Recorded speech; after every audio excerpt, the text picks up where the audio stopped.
Hello. As a mom, I have 6 children, 3 boys, 3 girls. They range between the ages of 18 to 30. And my oldest is 30, my oldest son. My youngest son is 18. And anyway, so I think like all moms, I struggle with, the what ifs or when I have anxiety and ADHD, so it makes it worse, I think, for me, but or for us who deal with those things. But like, I question my motherhood, and I question things that I've done in the past, choices I've made. Of course, the older you get, you look back and you realize that you should have made different choices. It's part of living, it's part of learning how life goes. That's just how life is. That's just what it is. But my anxiety. So this morning, today, I had anxiety around 1 o'clock. It got really bad for me because I had a very happy moment. So those of you who follow me might know, I don't even know how much I've actually shared with you guys, but I've gone through a lot the last 6 to 8 years have been torture for me. It's been torture for me like forever, but it's been really bad for me and my kids, right? And my kids have gone through a lot. I've gone through a lot with them. And my 2 oldest have gone through a lot. That's a totally different ball game, right? That's a totally different story, a totally different situation. But like, I've just gone through a lot. And so this morning around 1 o'clock, I actually, hold on. Nobody's perfect. And every good parent wishes they had been better, and but we also realize and know that we did the best that we could with the knowledge that we had at the time. So, and I've come to that conclusion with myself as well. So anyway, so my kids, I raised them kind of different. Okay, so when they were growing up, when they were little, I was a stay-at-home mom. I was a stay-at-home mom for many years when they were little and in elementary school. So, which was a blessing in so many ways. I used to go to all their parties, field trips, like everything. I was there. I was making home-cooked meals every single day. I was there. So I raised them to where we didn't have the TV on. They didn't get electronics. Every single one of my youngest children have had to get their own phone. My youngest, my 18-year-old, is the first one that I actually bought a phone for, and it wasn't until he was 17, I think. But anyway, long story short, I raised them to where we didn't really watch TV. I would let them watch TV first thing in the morning when they were getting ready for the bus, for 10 minutes, and then on Saturdays they were allowed to have TV time. And that's when they were able to play video games, was only on Saturdays. And they were also only able, this was during the school year, and then they were only allowed to have candy on Saturdays as well, and they were only allowed to play video games on Saturdays up until noon. So they could get up as early as they wanted Saturday morning and start playing video games. They would get up pretty early on Saturday morning because they wanted to be able to play their video games.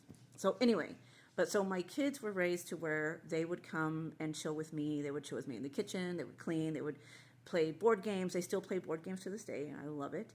They get together as a group and they'll play board games together. But that's how they were raised. Okay, so and we did Bible study every night.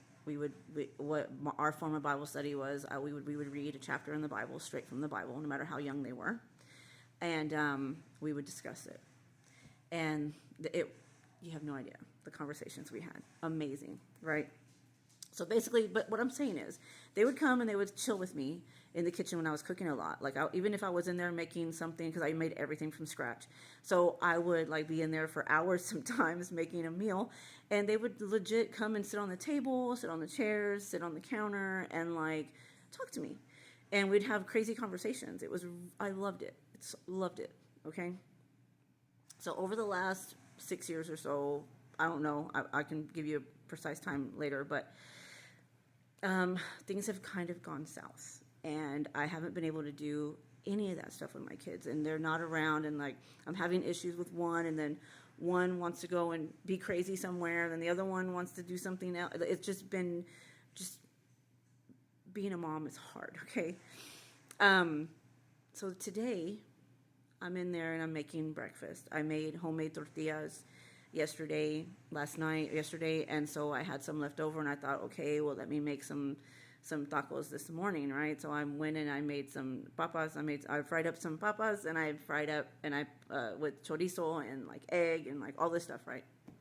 Made some, and like, so my 20-year-old daughter came in, and she came in and she was chilling. She decided to clean her room, so she had her stuff on. She had her room door open, and she was like trying to clean out her room, and she kept coming in and talking to me. And then my youngest son Elijah came out, and he was like coming out and talking to me and hanging out with me.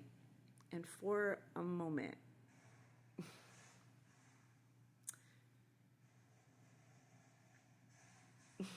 sorry, I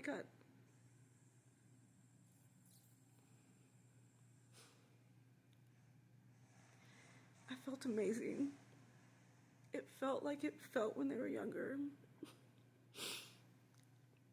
I know this sounds dumb, but I started having anxiety because I was like, I feel too good. Things are going too well right now, this moment. And I felt like, oh my God, something bad's gonna happen, right? Because that's what happens with anxiety. But I had that moment, and I loved it. It made me feel happy.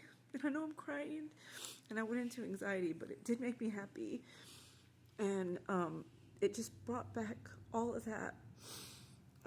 When we used to sit around the table, or we used to sit when I was cooking, and we would just laugh at each other, and we would talk about like quantum physics. And I remember my youngest son, my 18-year-old now, used to he was drawing diagrams on what he thought the different, what the different dimensions were, right? This is crazy, I know. And this is when he was like 4 or 5 years old, okay? And then everybody would conversate about it, and then they were talking about Tesla and all his ideas, and we would talk about weird stuff, okay? Oh, I think it's interesting. I love talking about stuff like that, okay? But it just brought back all of that this morning. It's like everything was calm. Everything was at peace, finally. And I was just cooking for my family, the ones that are still here with me, living in the house with me. And I had that moment where I was like, wow, this is what I want, right? This is what I miss. I love all my babies. I haven't been the best mom, and I'll be the first one to tell you that.